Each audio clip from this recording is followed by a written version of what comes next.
Welcome to Disrespectfully Agree with LJ and Oatman. I'm LJ, across from me is Oatman. And I'm Oatman. What's good, baby? Today's episode, we're going to talk about the latest from Alex Garland, writer-director of Ex Machina. He wrote Sunshine as well. Many other film stars Natalie Portman. The film is Annihilation, based on the novel by Jeff Vandermeer. Oatman, you called me to tell me about this movie, and so before you tear this movie apart... Who, me? I need to. I think I need to say, make my case here beforehand. For it being good. Hold on. Just let me say what I need to say. So before you do that, I just need to express how much I absolutely adore the end credits. Those end credits were a visual delight. It's a beautiful light show. It's like a laser show at a planetarium. Loved it. Fair point. Loved it. They were attractive. Just lovely. I Just grant lovely. you that. The music, unfortunately, was kind of a series of atonal pulses meant to, Create I think, mood. annoy everyone in the audience. It was a cacophony of noise, and deeply unpleasant, as was the movie. Okay, your turn. I think it's kind of the worst kind of bad movie. The worst kind of bad movie. I think so. How so? Well, you know. Now, who are we including in bad movies? We got Michael Bay. Yeah. Where does this compare? Or way worse. This is worse Oh, yeah. than Bad Boys 2. Oh, definitely. Than The Island. Oh, yeah. It was dreadful. That's a tough one. Yeah. I had blocked the island. I had blocked that out of my consciousness. I win. All right, so why is this the worst? Well, it's the worst in the sense that I think Michael Bay gets that he's bad.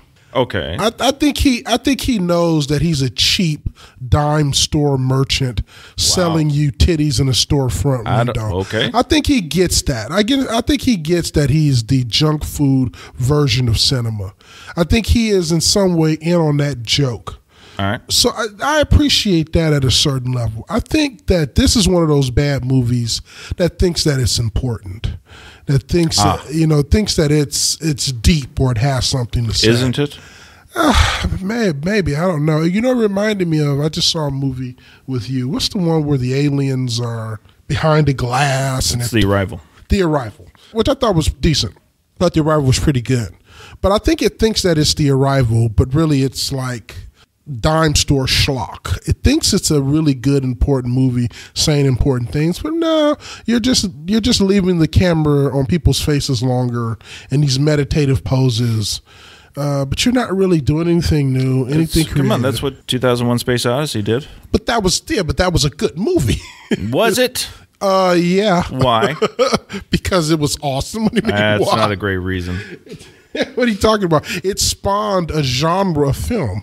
Okay. I mean, that's pretty good. You know, we can debate on whether The World Warrior was good or not, but it spawned a genre of film. Okay. Sort of that dystopian future where everybody's riding around with shoulder pads with spikes in them, and you know. But yeah, I think this film, which is essentially about an event that happens at sort of like a state park, and so then they basically have a team that's sitting there to sort of observe the phenomena. So in some ways, the setup is almost exactly the same as The Arrival.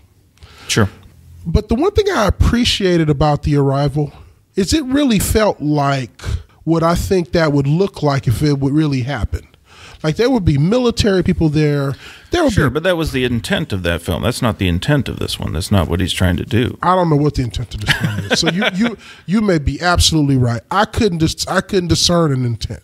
And so there are a couple times where I'm watching the film and I'm like, why are they doing that? So it's like, Can you give me an example? well, okay, we have this phenomenon in which we've sent soldiers in here and they've not come out. Hey, I know what we should do. Let's take a bunch of really screwed up female scientists, a paramedic. All right, careful now. It's No. Me Too. Well, Me Too is fine. Send female soldiers. All right. Why are you They sending sent one female soldier, Who? Natalie Portman. She wasn't a female soldier. She was a Ex-military. She was ex-military who was a scientist. I'm talking about send in special ops people, and they can all be women if they're Hey, she can Navy, shoot, man. If they're Navy She SEALs. shot that, spoiler alert for Annihilation. She shot the hell out of that crocodile. She did. Or that She did. alligator. But it just makes no sense, and they just did stuff that seemed stupid. I hate feeling as though, dramatic irony can be a wonderful thing, but I hate feeling that the characters are just stupid, and some of the stuff they did was just stupid, made no sense. Well, that's Well, herein lies the problem. We have no grasp on the rules of this universe. We don't. Fair point. That's a great point. The number one issue by far is that it's impossible to. All right, the idea is the defenders of this movie. There are defenders. Yes, there are. This movie is mostly positive reviews. You're kidding. I'm not kidding you. It's by and large, it's a well-liked movie by critics. Oh my God! And they will go to it's a thinker, it's ambiguous, and you're supposed to come away with it wondering and working things out. The problem is, it's not ambiguous. It's obtuse, intentionally obtuse. Absolutely. There is nothing to work out because the rules are never clear. The rules they make no sense. The rules are anything can happen and anything can be anything and anybody can be anybody and nothing's real. And so there's nothing for us to work out. There's a scene where one of the main characters all of a sudden starts having a transformation, right? Yeah. Out of nowhere. And so then she goes and turns a corner. She also figured out what was going on with those particular plants. Also out of nowhere, real quick. Yeah, real quick. So she goes and turns a corner. I guess it's because she has a connection to the plants. And then what happens to her? What do you mean? What happens to her? What don't you know? I don't. She's one with what she wanted to be. But how did that happen so quickly, though? Because reasons. It makes no sense. Like, this happens in the space of 30 seconds. And I'm like, what is that? Art is what that is, Mike. Yeah, it was just awful. Art. It's just awful, and then the ending is stupid. And what's wrong with the ending? It's just so stupid. I was like, you talking about the eyeball shots? Yeah, that was so stupid. And I didn't even like the scene where they had, I guess the last scene they have like the character or the actor from Ex Machina. Yeah, Oscar Isaacs. No, the other actor, the Asian lady. They got her like mocked up in silver. Like the thing that's grabbing her and throwing her. Oh, okay. That's her. Oh, all right. How was I supposed to know that? I don't know. Read? I don't know. Read what? What am I supposed to read? I don't know. It's a special effect. What do you want if only there was a device that we could seek out information. Look, man, it didn't matter. It doesn't matter who's in the suit. It does. You're right. Fair point. So anyway, that scene where she's grabbing her and throwing her to the ground, and I'm like, this is so stupid. And it goes on and on and on. It's trying to learn. Oh, so stupid. It's trying to learn. My favorite part is it doesn't want anything. It's just a thing. It's a thing. And that's fine, I guess. But it means the movie also isn't about anything. Exactly. I knew I was in trouble with this film early on. Just seeing the trailers, because I got the hint from this thing. And I couldn't quite put my finger on what it was. I knew I didn't like it. And you mentioned something.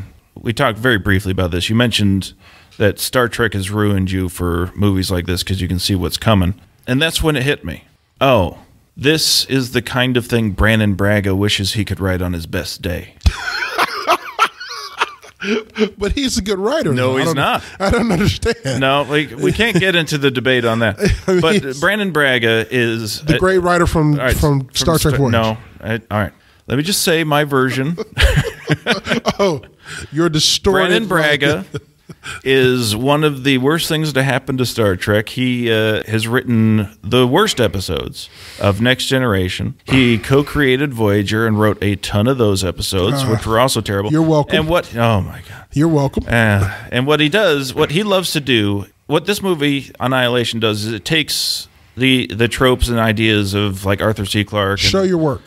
Name an episode in which he wrote that was de-evolution episode. I can't remember the name. On Next Generation, they start to de-evolve. Oh, is that not an awesome one? No, it is not. And the captain turns into like a lemur. Yeah. Oh, I love that. No, you're out of your mind. And then the Klingon. But whenever members of the crew transform into monsters or become mutated in some way, that's Brannon Braga. He loves that stuff. You're welcome. It's the worst. I don't hate David Cronenberg, but what David Cronenberg... I don't like David Cronenberg. What Cronenberg has wrought on copycats like Brannon Braga, like this movie. This is the thing where humans are transformed in horrible, monstrous ways. But you can't compare him to Cronenberg. Why not? Well, this is the difference. He's worse. What I would say is this. I would say Cronenberg is like Bertolt Brecht. Okay. In his purest form, he's insufferable. Yeah. He was an insufferable asshole as a human being. Sure. His theater was fucking awful. Yeah. His plays were unwatchable. Intellectually interesting. Intellectually has some ideas. But, so what Brannon Braga has done, what a lot of people have done with Brecht, a little bit of Brecht goes a long way. Sure. So you take a little bit of the conceptuality of it, and then from that, oftentimes, good writers will grow. So there are many good writers. I'm going to need an example of a good one, because you have not mentioned one yet. Good what? A good example of a writer who takes some of those tropes. Brecht? No. Oh, no. From the Cronenberg and the Brecht. Well, you're talking about Brannon Braga. Yeah. Not a good example. I need a better example. I think it's pretty good. No, it's not. Well, a lot of people like Star Trek Generation, and a lot of people like Voyager. Not a lot. No. Very popular. Very misguided weirdos. Appreciate Star Trek Voyager. Brannon Braga also. Okay, well, Star Trek Enterprise. Let's get away from the subject. Let's go to the objective. Whether you like it or not, Star Trek Voyager is one of the worst Star Trek series. No, that's not what I mean. Okay. But if you go to the conventions, the characters from that show, the show itself is one of the most popular. I have been to a convention or two in my day, and that was not what I observed. Well, but that's the truth. You know it's the truth, though. That it is one of the more popular shows in the trilogy. It's not like you want to make it like one it's of the more Enterprise. popular. There's like 4. Yeah, and that's one of the popular. It's not Enterprise. It's third most popular. I'm talking about just the entire universe that is Star Trek. Not just the series, but just the whole universe. It's a very popular thing. People like Voyager. I'm sorry that it bothers you so much, but it doesn't bother me. It's not as many people as you think. I think it's a lot of them, and rightfully so. They just did such good drama. Wait, get back to the movie Annihilation. Okay. Why am I wrong about this mutation trope that Brannon Braga would love to do? Because this is in the Brannon Braga wheelhouse, whether you like it or not. I think that what I liked about anything Star Trek, and he would be included in that, is I like that there was an arc. In Annihilation? No, that in the Star Trek universe. I'm going back to Annihilation. I'm just answering your question. You told me to answer your question. Well, my question is as it pertains to Annihilation. That's what I was about to do. Okay, go ahead. Sorry. You didn't let me finish. Because I'm enraged. Well, what I was saying is that Brannon Braga, even the ones that you hate, because of the universe he wrote in, it demanded in that episodic form that he have an arc. And not only that he have an arc, that he had, and you pointed this out, I think brilliantly so, that it had certain rules that defined it. So there was a certain definitiveness about all of those episodes. So even in the episodes that you hate, there's a beginning, there's a middle, there's an end, there's an arc. You know what the rules are. They figure out what's going on. Yeah, you may hate the storyline, but there are rules that are definable, and if a character overcomes or falls to those rules, we at least know what the rules are. And what color shirt they were wearing. What color shirt they're wearing. But there's an arc to it. What I hated about Annihilation, there just are no arcs, and nothing makes any sense, and the characters are behaving stupidly, and I would even say behaving in ways that don't even follow human reaction. Like they were just doing. Once they enter the thing, it's no longer. We're probably not even dealing with humans anymore. Well, that's a fair point. So yeah, anything's possible, but I feel like I had no place to lay my foot down. Yeah, you don't. Or to just sort of, even within the universe, I don't even mind craziness, but within the universe of that craziness, there is something that governs. Yeah, there's things, there are little things that I think they think are the writer thought was clever or visual tricks, or not even a trick. It's just little clues, like Natalie Portman had on that Ouroboros tattoo that somebody else had on.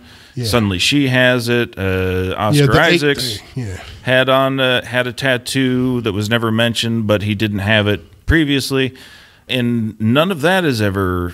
It's a clue to something, I guess, but there's no. There's no possible. There's not even a hint. This idea that everything is refracting and intermingling. I guess. But then obviously anything can be anything, so nothing matters. Yeah, I just thought it was very. And you said it better than I could. Very obtuse. and in a very unpleasing way. It's a deeply unpleasant movie. It's very unpleasant. Even the murder scenes are just unpleasant and stupid. I mean, I will grant them the bear scene, the second bear scene, was horrifying. I mean, horrifying in this. I was deeply disturbed by it. Yeah. So I'll give them that. I mean, it's a super I mean, effectively disturbing conceptual idea and in execution.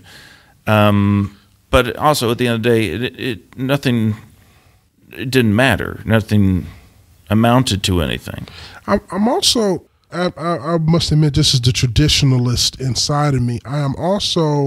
I don't warm up very well to a text that doesn't have a real antagonist.